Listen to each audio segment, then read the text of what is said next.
కరకరలాడే కారం చుట్టలు, వీటిని మురుకులు కూడా అంటారు. నేనైతే వీటిని కారం పూసలు అని అనేస్తాము. వీటిని ఎలా తయారు చేసుకోవాలో టేస్టీగా చూసేద్దాం. 2 కప్పుల బియ్యపిండిని తీసుకొని ఇలా జల్లించుకున్న తర్వాతకి 2 కప్పుల బియ్యపిండికి 1 కప్పు శనగపిండి తీసుకొని ఇలా జల్లించేసుకోవాలి.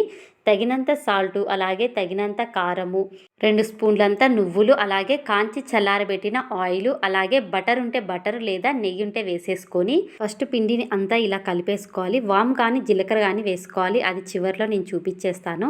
ఇప్పుడు చూపిస్తున్నా కదా, ఇంత జీలకర్ర కూడా వేసేసుకొని వాటర్ పోసుకుంటూ చూసుకొని కలిపేసుకొని పిండి ఇలా ఉంటే సరిపోతుంది.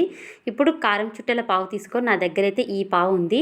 ఇందులో పిండి ముద్దల్ని ఇలా ఒకటొకటిగా పెట్టేసుకొని ఇలా ఒత్తేసుకోవడమే. ఇది గన్లాగా ఉంటుందండి. ఇలా గన్లాగా ఎలా ప్రెస్ చేస్తామో అలా ప్రెస్ చేసుకోవాలి.